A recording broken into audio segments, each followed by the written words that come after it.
What is going on, everybody? Welcome to another episode of the Johnny King Show. I'm so privileged and honored to have my amazing friend and coach, Dr. Keith Waggoner, in the house. Keith, how are you? Thanks for being here. Hey, great to be here, Johnny. Thank you for having me on, sir. You're not only a you said you have your PhD in psychology, correct? That's right. Uh-huh. But you also fell trees. You also chop trees. Yeah, chop them You, down, you do gardening. Yeah, I was You just do doing that gardening. right before the show. Sorry, Yeah. I just ran in. I've got a neighbor lady that she's got a dead tree, and her son was out there with this little bitty chainsaw. You can tell a lot about a man by the size of his chainsaw, if you know what I mean. Yeah. I've got this big giant chainsaw, and I was out there chopping this thing, cutting it down for her. So just trying to help her out, dragging it out of her yard. So awesome. Well, I met you through you were my Tony Robbins coach back in the day, initially, That's right. correct? Yeah. Um, but I would say that our coaching calls were just as much insightful as they were hilarious. I think you've got a part-time like comedian, act going on. I think it's pretty good. You and Kevin Hart should team up or something. Oh man, yeah. They measure my jokes in groan factor. How many groans was that? Oh, it's just they're terrible. I don't know. I don't know. You're good. I think we'll probably get into some of it, but if you don't mind, maybe fill people in who don't know you just a little bit more on all that you've done, because there's a litany list of all the things that you've done. But what are some of the things that you're most proud of or that you've enjoyed the most? Oh man, proud of it. Man, that's a good question. I mean, I'm really, really so thankful for the people I've been able to study under. I mean, not only the academic stuff, like you mentioned, but being able to study with people like Tony Robbins. Uh, I mean, Tim Grover. Just being around these guys and being able to learn from them. The special forces guys, Hmm. military guys, I've been able to learn from. I mean, it's just really neat stuff. And so I've been able to do a lot of stuff. My mentors in martial arts, and it's just a constant process of learning. And it took me a while to realize that I didn't have to prove anything to anybody. It was about being me and just serving. I Mm. didn't have to be Dr. Keith Waggoner, any of these things to have any kind of self-worth. I needed just to really love people and serve them and soak up as much knowledge as I could so that I could, transform it and give it back. Yeah, I think it's pretty powerful. It makes me think of the topic of just serving. I mean, I feel like, a lot of what I've learned through you and through Tony and my life in general is just how much there is to life in regards to the secret to living is giving, right? And Hmm. yet being a true like servant leader is easier said than done. I feel like I intellectually know it, but I still feel like I struggle with so much of my life still coming from what am I not getting, you know? Right. So how have you found your way into really truly embodying that level of service and giving of yourself versus thinking like, oh, where's my next paycheck going to be, or my next client, or my next, that sort of thing. Well, one of the things that I do is I just remember, Tony teaches something called the six human needs, which Hmm. is all human behavior, from the best of behaviors to the worst of behaviors, are all about trying to get your needs met. So a big part of what I have learned, Tony has taught me, I learned back at becoming a marriage and family therapist and a psychologist, was you have to be aware of yourself, and then you create a mission. So I'm constantly doing what I call a mission assessment, which is just checking myself. What am I up to right now? What I'm about to say, what I'm about to text, what Hmm. how I'm about to respond or react. What's that about? What am I trying to accomplish? And so that's the core Hmm. of everything I live for, is to be very aware of my result in the moment. Now, me being a natural born asshole, sometimes it takes me a lot of work, uh, and I'm really good at that. I win lots of awards for that. It's a lot of work to condition that, because sometimes, I just really want to tell people after the 15th time, and Yeah. they're still whatever, doing whatever they're doing in their life to cause all themselves so much unnecessary suffering. So my Hmm. key is just to love. And of course, my faith in Jesus, my faith as a Christian has been huge. My number one mission is to honor God, and that's what I filter through, no matter what's hard, whether it's a marriage or whatever. And I remember, this is something I really am focusing on, is to have faith. A man of faith doesn't mean that you don't wrestle. We all wrestle with stuff. Every Yeah. single one of us Amen. wrestles, man. So, I mean, I got problems. I wrestle. I've been doing this for almost 30 years, but man, there's a reason why I have to work so hard at it. Were you always interested in this, or was it like was there something huge in your life that really pushed you to be like, oh God, I gotta get, I gotta be less asshole and more, you know, more supportive and giving, or what were you Well, always just like into personal development and personal growth? now I grew up real poor, not very academic. I'm the first person in my immediate family, at least, to get a college degree. But my father, Mm, love him. I've got a great story, at least it's great to me, that I tell about him and, how tight we were at the time of his death. But my father was an alcoholic. And one of the things you learn growing up with an abusive dad is that you've got to anticipate moods. So I learned early on, how to listen for him and his mood and his tone coming home, so I wouldn't get beat, or blamed or anything like that. And so early on, I developed this ability to listen and anticipate, but also, growing up the way I did with the turbulent home life that I had, I wanted to become a peacemaker. So I remember even in grade school and high school, breaking up fights and being that guy. So it's kind of come natural for me. And I think, mm. pain forges us in those types of lessons into our core identity, especially the ones we go through early on. Yeah, I would agree with that too. I mean, maybe along those same lines, what do you feel like has been one of the more difficult things that you've faced in your lifetime, just for you personally? Man, there's been a That you've, lot, Johnny. yeah, that you've But overcome. yeah, well, that and then I've been a Christian minister and a serial entrepreneur and a life coach, and then I've blown it all, man. I've blown it. Yeah, I yeah. have failed on every account of everything that I coach other people to do. Mm, And so it's been what, man, I was married almost 20 years to my first wife. mm, And, there's a story right there. And without any kind of harm or shame to her, I just had to own my part of that as being a failure as a husband mm, and, allowing the ghost of my past to come in and haunt me that, basically ruined a marriage and split up my family. mm, Um, of course, that wasn't all my fault. And I'm not trying to say it is, but, I can see the things that I had to go through. So mm. something that is a constant lesson to me is focusing on the now and the missions that I have, and that whole fear of being an imposter, that imposter syndrome thing. I mean, Yeah, I'm constantly working on that yeah, because I'm Dr. Keith Waggoner, but at the same time, I've wrestled, man. It's not easy. yeah. I'm constantly Amen. wrestling to really grow and to work through even some of those woundedness, that wounded stuff that I went through in the past.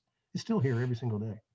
Yeah, you feel like it. Do you ever feel like you heal it, or is it more just like a managing of it? Or I mean, obviously you heal it, but it does seem to come up. The older I get too, I'm like, man, I thought I licked this. I thought I got this out of the way, but Yeah. man, it keeps rearing its ugly head. How do you work with things that just continue to keep popping up when you think that you've handled it, or is it just part of being humble and knowing that you never have everything licked? You just got to keep forging forward. Well, I am the best at being humble. I just want to tell you that. Yeah, I'm you like are. better than you at being humble, bro. So just keep Yeah, that in yeah. mind. No, you are. You are. Yeah, I don't hear any shit about that. I'm so good at humility. Um, but yeah, I think you hit the nail on the head, man. It's just work. Tony Robbins says this. He and I get this as a coach. You probably do too. I mean, you've got awesome clients that you work with, and they'll say, "Hey, if this stuff is so good, why do you have to work so hard at it? Yeah. Why do you have to every single day get up and do your rituals and work out and eat right and push yourself and focus and read? If this stuff really works, why do you have to do it?" And Tony will look right at them and say, "What, are you nuts?" Mm, It's like working out or eating or breathing. It's a constant war of attrition.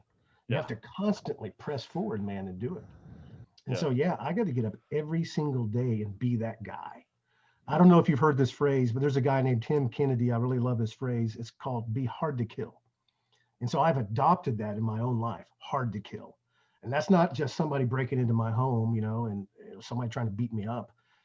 Uh, it's being hard to kill emotionally, being hard to kill off of my mission.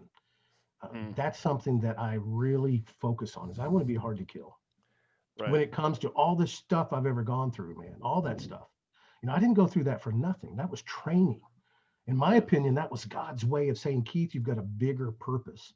You've probably heard the old quote from Bruce Lee, don't pray for an easy life, pray for the strength, to overcome it.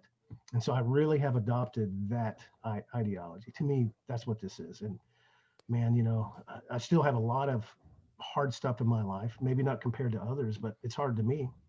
But Sure. I get up every morning and I slay those dragons. I face those demons. I engage them, and then something I think that's important as us men, I think a lot of times we fail at this point, is once we engage the battle, allowing God to give us the blessing. Even in like medieval times, the knight would receive the blessing of the king or the priest. That's so important. And in our culture today, I don't think that a lot of men know how to receive a blessing or to even give or bestow a blessing. And so we're like going around fighting all these battles with no win, with no payoff. Mm-hmm. Mm-hmm. So another thing that enables me to keep fighting and growing is celebration. Mm. To be able to just say thank you, God, thank you in these moments, and go, yeah, that I kicked some ass today. That was good. Mm. Even if it was maybe kind of like you are, you're fighting some stuff right now, perhaps, but the fact that you showed up, that I showed up, man, that's worth going. Yeah, Yeah. yes Yeah. is a powerful word to the human psychology, Yeah. and I don't think that we give ourselves permission in our culture enough to do that. Amen to that. Along those lines, you make me think of so many different questions, but something I spoke to most recently with some of the guys that I've been working with is that, like, how much anger repressed keeps them from feeling anything, and they Yeah, become apathetic and they shut down. And talk about energy management. They're not able to receive a blessing. They're not able to receive their own love. They're not able to receive the love of others. They're not able then to feel anything. And they're wondering, like, what is this all for anyways? So yeah, how that's right. how how can guys go about in just starting to, I'm just thinking about if if a guy that's listening to this is really down in his luck and really really struggling, like, what are some of those things that he could do just on a moment to moment or day to day basis, whether it be maybe listening to how you start your day, or, I mean, what would you say is the maybe the first step towards just chipping away at some of those deeply rooted lack of self belief or challenges that guys face? Well, good questions, brother. I mean, number one, just like what you do, you are a great example of this, of how you can be a man's man, you know, a real badass, but at the same time, be in touch with your feelings and your emotions, right? And be a loving, big-hearted guy. I mean, that's who you are. And you think about how does somebody do that? Well, it's number one is that you have to begin to envision something. You create a vision of who you want to be in life. Going back to my dad, just because it's such an awesome personal story to me, whether anybody else thinks it's good or not, I love it. It's my own it's my own thing. Go with Uh, it. Even though my dad may have failed on so many points as a dad, I had to decide the kind of son that I wanted to be. And Yeah. one of my most precious memories that I'll carry with me forever was being beside him at the moment of his death. He waited for me to drive all the way from Texas. I couldn't get a flight. I had to drive 14 hours from Texas all the way to Nashville, Tennessee, where he was. And I got there and he died about 30 minutes later. But I was right beside him, looking to his eyes as he drew his last breath, Johnny. And that's painful. It's been over Yeah. 10 years now, but it's precious, right? And so I made a decision, no matter how much my dad messed up, because he was just a man, right? He just like all the rest of us. He had his own Exactly. things, his own fights. I had to decide the son I wanted to be. So Hmm. it starts with vision. Who must you be? And then you have to flood that vision. You don't want to just say it and go, oh yeah, that'd be nice. You have to make it a must. You have to create a compelling vision of your whys. Why must you be that guy? And for me, having a son myself who's 16 now, I thought, I don't want to make those same mistakes, but it couldn't be all about my son either. It had to be a compelling vision about me, the man that I wanted to be, the Hmm. feelings I wanted to feel, the story I wanted to be able to tell. This next weekend, I'm celebrating my 50th birthday. And one of the things we're going to be doing, I've invited some guys to come to my house here in Arkansas, and we're doing this extreme kind of spiritual fasting prayer deal. One of the things that we're going to be doing is writing our death songs. Mm. And we've got a native Lakotan tribe elder that's going to come out here. He's going to be beating the drum. We're going to have a fire. We're going to really piss off all my neighbors. But but one of the Amazing. things we'll be doing around the fire is chanting our death song. Mm. And it's going to be, your typical Native American, ritualistic thing. So you don't have to worry about singing good. But the whole thing is just visualizing your life and your death. Every warrior, every great warrior, every man, wants to think about what it would be like to have a great death. Mm. I mean, I don't know. Have you ever thought about that? How you want to die? No, I haven't. Uh, nothing more than like hoping that's a long life and that it's a life on purpose, not any sooner than it has to be. But no, I haven't really thought about how, but that's an interesting thought. Yeah, it's a thought that most people haven't thought of, and I really haven't much until recently. But the reason why I think this is so important is because if we can envision how we want to die, in that moment of death, being able to look back and smile, then that means that we can also envision our life. And so what we do next is create our life song, and we'll chant that around the fire the next day. But I bring that up because it starts with vision. And if you can envision your epitaph, if you can envision what you'd want someone to say about you, the legacy you want to leave, I call that being an anchor man, where you anchor that into every single day.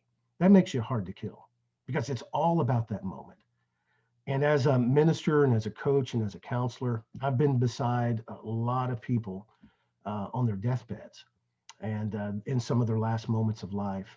And there's nothing more tragic, man, than to be there with someone in their last moments of life and them just being terrified because they lived in regret. They didn't do what they wanted to do. They didn't major in the major things of life.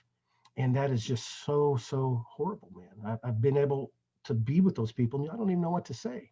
Right. I've got a bunch of degrees in this stuff, lots of practice, but there's nothing to say if this person's living in regret. There's Mm. nothing that can redeem that moment except for them to, give themselves to God. But I've also been by people's bedsides who have lived a great life. And their moments of death, Johnny, man, it's joyful. I mean, it is just something to see them smile and reflect on their life and to nod and say, yes, I'm ready. Mm. That is a hallmark of a life well lived. Mm. And so that's where I start with myself. And this is where, I would ask other men to start is imagine your death. How do you want to go? Mm-hmm. What do you want your life to have meant? And then reverse engineer that, go backwards and think about what must I do now to live that life so that I can have that death. Sorry, man, you get me going. I'll just keep talking. No, it's awesome. I mean, it goes right in line with the question I was going to ask, which was like, what do you feel like are some of the biggest challenges that men are up against in today's day and age? Yeah, Speaking I of think it is. regrets. Yeah, it's just a lack of definition about who they are. Mm-hmm. I had to choose the son that I wanted to be. I have to choose the husband I want to be. I have to choose the father I want to be. I have to choose the coach I want to be, so on and so forth, right? The entrepreneur, all that stuff. Identity is the strongest force of human psychology. And so if I can address that vision, number one, then I can reprogram the brain. And if then I pour energy into that vision, just like you build a bicep or anything else, you pour energy into something, you build it. So if I want to build a big bicep, I pour energy into it. I do the exercises. I feed it. If I want to build anxiety and depression and emptiness, you think about the formula for that. I pour Mm. energy into nothingness. I choose what I call small yeses for my life. I just stay busy all the time. I never focus on the core idea about who I am and the principles I must live. And then a day goes by, another day, I begin to take those days for granted, and pretty soon it's my last day. And we never know when that'll be. None of us can predict that. It could be today. And so that means that I've got to choose those biggest yeses for my life today. Mm-hmm. Mm-hmm. And that creates that sense of identity for really who will be. And that'll echo all through eternity, actually. Yeah. Amen to that. Along the lines of fatherhood, you talking about your dad and you being a dad. What are some of the things that you're most proud of in being a father to your kids? Oh, oh man, you get me talking about that. I mean, number one, both of my kids, I have a daughter, her name is Phelan, and she's 19. She's a sophomore at college. And Mm. I have a son, Seth, he's 16, and he's a junior in high school. Man, and they're just good people, and I can't take credit for that really. I mean, they are just fantastic people. I believe parents can't take all the blame for their kids bad, and they can't take all the credit for their kids good. Yeah. because they're their own little people, but they are good people. They love God. They're people of faith and conscience, and I just love seeing them act and problem solve. And then, of course, being a dad and doing martial arts, I love to train them both. They both train with me in martial arts, and we just love to run around the yard, training and fighting, and having fun, and then just creating those magical moments. I think that's the big thing. That's pretty But with cool. my son and daughter specifically, one of my goals is to impart a vision of what it means to be a good woman, or what it means to be a good man. And we use a biblical definition of that. We're Christians, and so one of the things I do is I like to extract rituals from those ideas and teach them, purposeful lessons. And that's something that I love to do. And so let's say that, they mess up somehow. One of the things that I do is just talk to them. Hey, what happened? Well, what were the consequences of this? Get them to understand choices and consequences. And if they did something on purpose, like skip school, or get mad at somebody and tell them off, or send them a bad text, I ask them, hey, play this forward. The military calls it second and third order of effects. What's the collateral damage of this? What's going to Right. happen? What did this do to your own heart? And so those are some of my favorite things to do with them, is to get them to think about that, choices and consequences. I think that's great. Well, and speaking of choices and consequences, what are some of the things that you feel like choices that you made maybe in your first marriage, or I mean, we don't have to go into the details, but like, what have you learned from your first marriage that has allowed you to be a better spouse in the present moment? What's something that you've really felt like you've brought along and Well, and probably pour into every single day? the biggest thing is when my wife says, "How do I look in these pants?" I say, "Great, baby." That's number one. That's what I learned first and foremost. It's the same answer. Oh, Yeah. baby, you look Yeah. so great. Killing it. Yeah.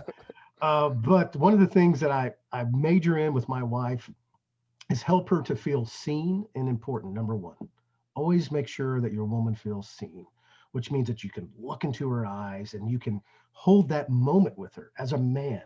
And as us men, it's tough sometimes because of our own imposter syndrome stuff to be able Hmm. to be in that moment with a woman. So many guys think that they just want to go, have sex with a woman, take her to bed, but they can't really handle that woman. They can't handle Yeah. the fire and the beauty and everything that God has made that woman to be. And so when a man can stand in that place, I call it the sacred space. When he can Mm. stand in that sacred space and see inside of his woman's eyes and stand there and project love and that energy into that, there's that energy thing again. Oh man, that's number one. I really believe that women are meant to be lovely, to be captivating. And if I can learn to show my woman, wow, and just have that sparkle in my eyes, that's number one. Can I give you two more? Please. Yeah, absolutely. So This that's is a number killer. one. Make her feel seen and lovely and beautiful no matter what.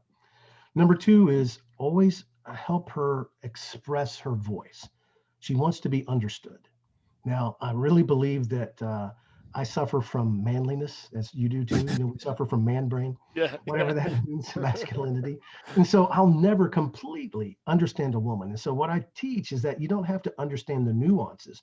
You just have to understand that she wants to be understood, which means to do your best to listen, to give her room to be emotional, which means, I don't want to change her femininity into a masculine energy, or it creates, a repulsion instead of an attraction. So instead, Hmm. if I can give her that space and just let her get her emotions out, then she will be really feminine. Even if it's somehow it's tough for me for that first thing to stand in that sacred space as a man, because all of us suffer from severe TW syndrome every now and then. You know what TW stands for? Teeny weeny. You got it, bro. You got it. You remember. Awesome. Yeah, I We remember. I all remember. You remember TW. Uh, we all suffer from TW, man. It's like that Seinfeld episode. Do Hmm. you remember where he came out of the cold pool? Shrinkage, shrink. Yeah, yeah, yeah. We all suffer from that, man. Oh, And so to be in yes, that yes. place with our courage, understanding our mission isn't to win. Our mission isn't to shut her up. Our mission is to get her to open up. And man, that's so beautiful. Even the metaphor of sex. I mean, you think about what a woman has to go through to have sex with guys like us. It's incredible. I mean, I wouldn't want to have Yeah, sex with it you, is. Johnny. I'm sorry. I wouldn't either. Yeah. But think about what she has to go through to open and to moisten and to soften and to receive us. I mean, wow, Mm-hmm. what a courageous thing women must go through. I mean, man, it's just incredible. Mm-hmm. And so a man Mm-hmm. must be willing to stand there in that space and rise to the occasion, right? And deliver our strength. And that's how guys have to do it, number one. Stand there and help their woman feel understood. Can I Mm-hmm. give you the last one? Please. Awesome. The last one is safe. You must always make your woman feel safe as much as you can. Mm-hmm. Now, that's not just physically, because if you're a dude that uses your power and your strength and your size to intimidate or shut down a woman, I mean, you already have an issue, man, and you got big problems. Because men, when they're affronted, they'll either become passive and their strength goes away, or they'll become abusive and overuse their Mm-hmm. strength. And once you do that to a woman, man, it's tough to get it back. You'll never get it back completely. Mm-hmm. So she must feel safe with you as a man. But ultimately, that's emotionally. I teach Mm-hmm. men that you are in charge of creating the emotional safety of your home, the emotional environment, and then seeing that like as a tree that you always want to water and grow. So you got to check the warrior at the door, right? And you've got to turn on or put on the identity of the man. It's a Mm-hmm. lot like, one of my great friends who trains Navy SEALs says, we teach Navy SEALs to be so adept at that, so awesome at that, that they have to be able to hold a baby in one hand and choke the life out of a man with the other hand. We've got to be so emotionally in control to have that type of emotional control that we Mm-hmm. can make our women feel safe emotionally and physically after just coming and kicking ass from some other arena of life, whether that's Mm-hmm. no matter what that is, right? In your business, in your life, whatever. Mm-hmm. So those are the big three: You seen, said understood, and safe. seen, understood, and safe. And you said when a man is affronted, is that what you said? Hmm. Confronted, right? Unfronted, like he feels attacked, he feels Right. belittled, whatever it is. Will either go passive or will be abusive, Abusive.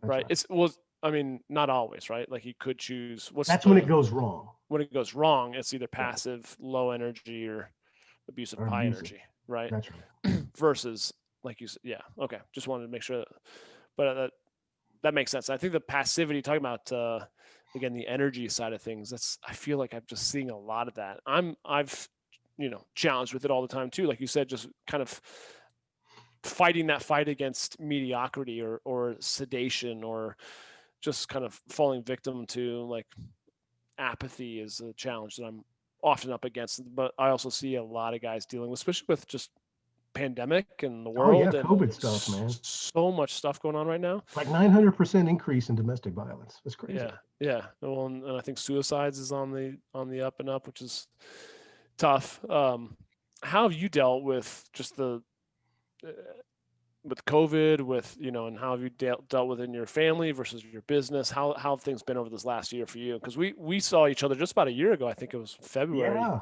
You were yeah. in town chatting at one of my men's meetings, which was pretty awesome. But it's hard to believe that it's been one full year It since then. was, But man. It what a crazy year it's been since then. But has.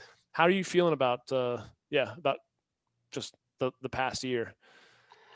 Well, um, I mean, I'm blessed myself in that people, more and more people are reaching out to guys like me because of uncertainty. Yeah, So they exactly. want certainty. They want someone to help guide them, and that's one of the things I love about what I do. You know, um, it's just being able to be what I call a broker of certainty. Just broker that, get that out there, help people find Mm, faith and find a pathway forward. mm-hmm. And but I see it even with myself, like with the elections, and no matter what somebody's political belief systems are. I mean, I coach people on both sides of the spectrum that are either super happy or super scared because of the turnouts of the election. You Mm-hmm. mix that with all the uncertainties of something you can't control, like a virus, and it's tough. And the thing that is even tough for me is being able to find, again, that focus on going forward in what I believe in, no matter what. I have this past year, because of COVID, we weren't able to do our events in Vegas that we do, the Undisputed Mastery events where we do the boxing and the Mm-hmm. trekking through the Red Rock Canyon and all that stuff. So we shifted to doing small groups in Texas, and we call this event Principled Savage. And it's basically where they come in, we teach guys the same stuff that the top Navy SEAL teams do. They firearms training. It was all to develop something called AQ, adaptability quotient, which means in a Mm. moment of pressure and stress, who are you? That's when stuff really comes out. Yeah, And you man. have to know the fundamentals in those moments in order to really be able to execute correctly in a moment of stress. And so one of the things that I'm doing for myself is just going back and focusing on fundamentals. Mm. What are the core principles of my life and who do I stand for? What do I stand for? Who am I? Mm-hmm. What am I putting energy in? And so I turn off the news. I'm not watching that crap from any station. I don't care who it is, because remember, wherever focus goes, energy flows. And Mm-hmm. whatever I put energy into, that will become my reality. I build that muscle. And I cannot afford, Johnny, because of who I am and how precious my family is to me, and because of the honor I have of being a coach to so many people. I cannot afford to be in this state of uncertainty. So I Mm-hmm. cannot give energy to that stuff. Mm-hmm. Instead, I purposely choose the basics, the fundamentals of who I am, and put energy into that. For instance, like a Navy SEAL, the best of the best. It's nothing to see those guys come in a moment of pressure and throw their handgun up in the air because they skipped the fundamental master grip portion where they grab that correctly. Now, of course, if the best of the best can do that, what about you and I? Right. Have to go back to the basics.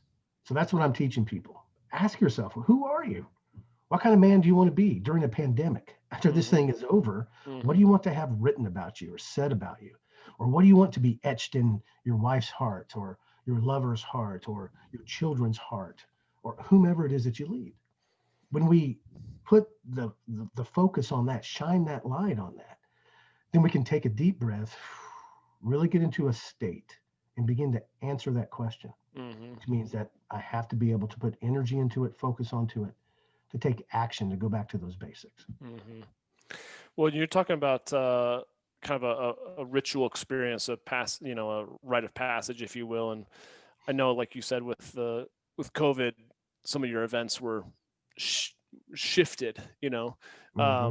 I'd like to actually hear just a little bit more. Maybe you could tell those that are listening, like what a little bit more happens at your events. That's 30,000 foot view. But what are some of the things that you enjoy the most, whether it be the boxing or the shooting, or what's the thing that you really enjoy getting into with guys? Oh man, great question, man. Yeah, this is a passion of mine, and it's just teaching guys to dig deep and develop that idea of principles about Mm, who they really are. mm, I believe every man deep in his heart has a blessing and has a strength.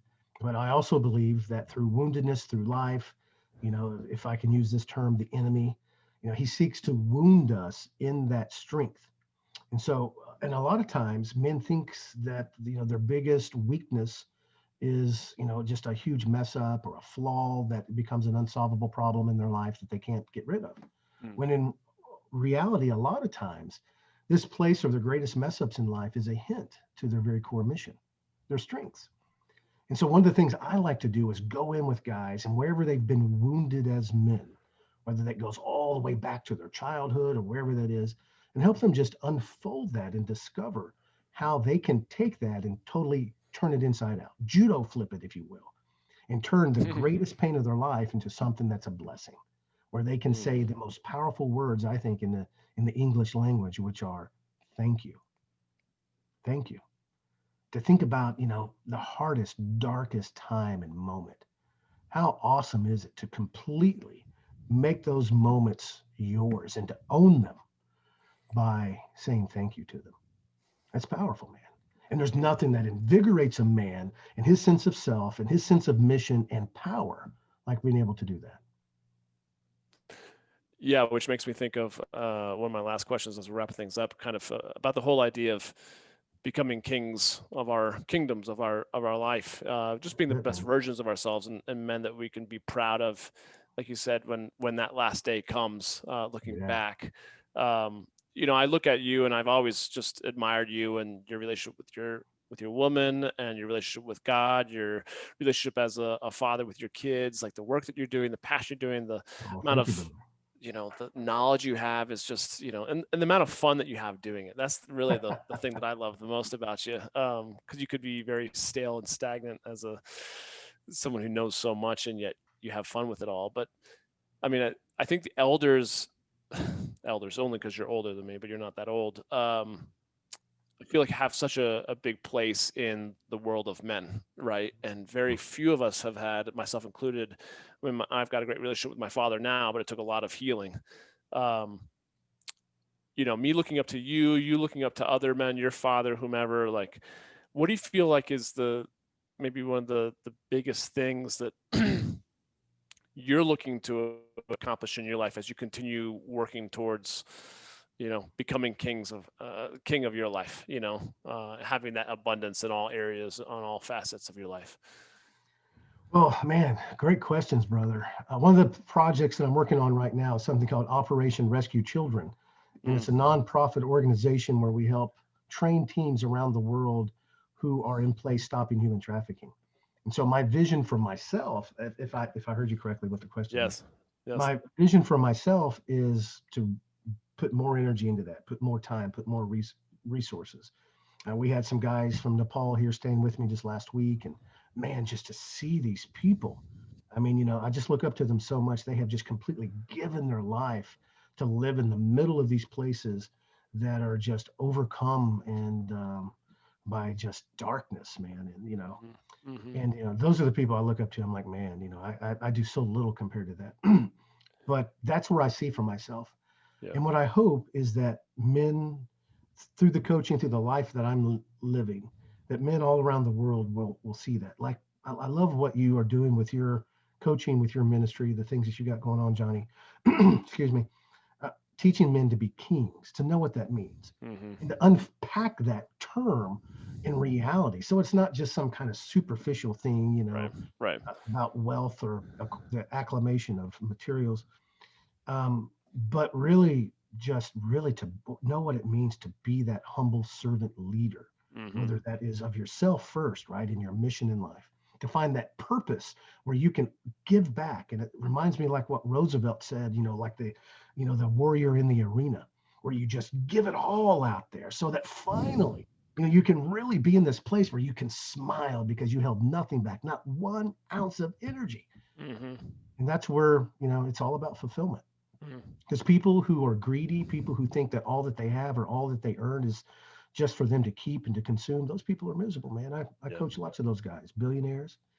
And so my greatest hope is that my life, what I'm doing, whether it's to help stop human trafficking or to help people right here, is that they will see how to give of themselves more, that they recognize the best in themselves and then give that away.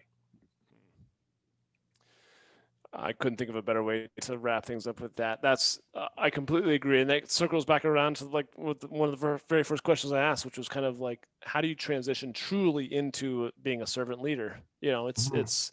again conceptually, so it's like, oh yeah, just give more, but like to really genuinely show up every single day in your mission. And I'll ask you what another thing that I saw that you posted recently, which I totally resonate with. It's like I think you said something to the fact of, and correct me if I'm wrong, like men should have a mission that's greater than themselves, than their woman, than what did you say? You said something on Yeah, social men media. should have a mission that's greater than anything else in their life, basically themselves, their woman, even their children, greater than their Yeah, job, greater than everything. Yeah, that's it. and I feel like I mean a younger version of me, which was more codependent, would be like, no, nothing's more important than my woman, Yeah. or my kids. Or how do you help men understand why that's so important that you do make that distinction, um, and rationalize how it's actually a win-win-win across the board when you have a mission that you're really committed to. Well, and there's lots of great exercises I like to take people through to meet them where they are so that they can, formulate that idea themselves. But the way that I like to think about it is, life is not stagnant, it's constantly moving. And any time that I put something like my woman or anybody above mission, then what happens is that I hand them the responsibility of validating me.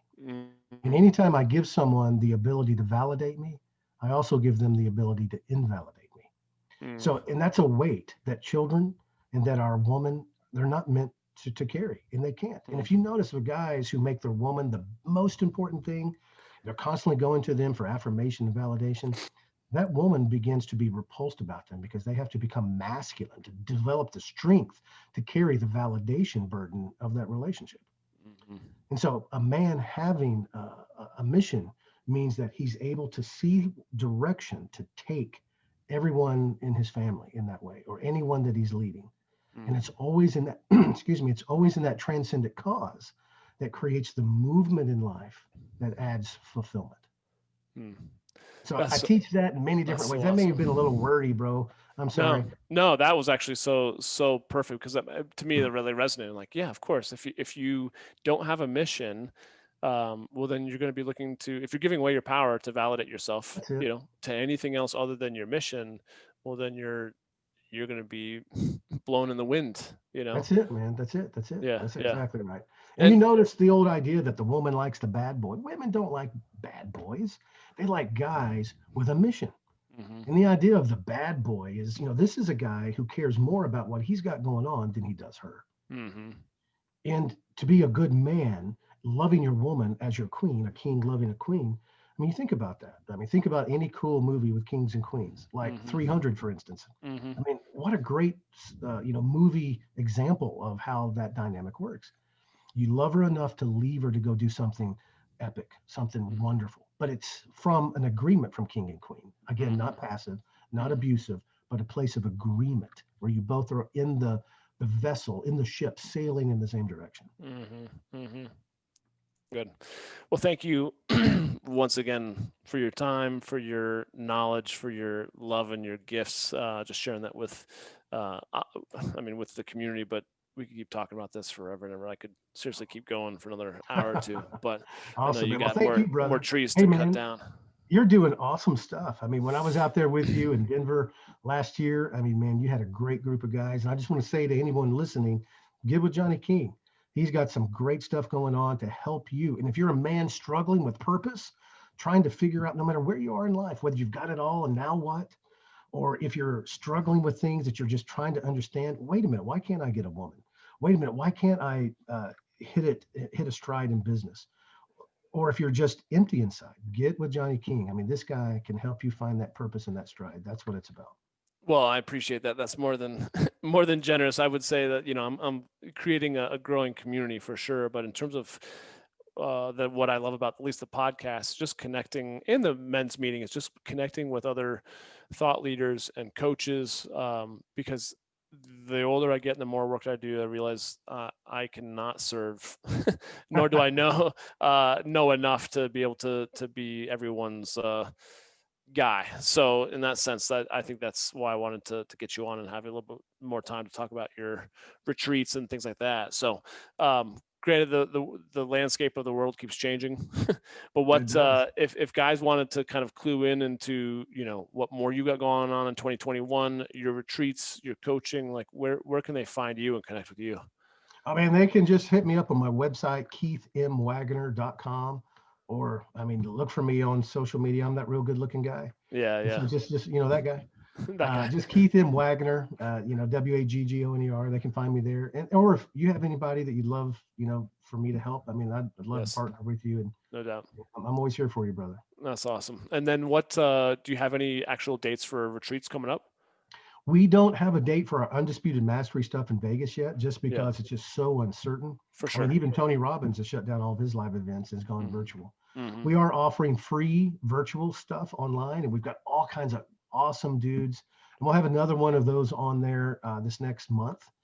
And it's everything from dancing, and we have a competition dancers teaching men how to seduce their women through dance. That's We have awesome. a Lakota and tribe elder teaching about alpha brainwaves. We got one of Wim Hof's guys, and what's his name, James Nestor, the breath coach guy, the hmm book Breath. He's been on there teaching us about nasal breathing, how to Oh, that's so detoxify. cool. Yeah. So we're talking about all that stuff. We got cybersecurity guys, all free Zoom, and anybody that wants to be a part of that, just email me or email you, and you'll get on our email list, and you'll get the link so you can be on those free calls. Okay, cool. That's the way to do it is just email you. Yeah, Um, they can do that. Yeah, okay. it's all 100% free. I'm just trying to, add value out No, there. I've seen those. That's pretty awesome. Yeah, really, really cool. Well, thank you again so much, Keith. Any last parting words of advice to the guys out there, or you feel you've tapped it all. Oh man, there's no way we can tap it all. I would just say, just keep listening, keep growing, be humble, open. Yeah. Just keep asking yourself those questions. You know, who must I be? And Mm. then put that within a context of husband, father, son, Yep. whatever. Yep. Yep. I love that. The humility, just to know that you're always growing and that you can always improve, I think is important. So That's right, thank you man. again. Appreciate you. Thanks, brother. Until next, guys, feel free to check out Keith's website and all the good stuff that he's got going on, because I really, really feel like he's changed the trajectory of my life, and I truly believe that no matter how you get involved with him, he'll do the same for you in your life. So until we meet again, take care, you guys.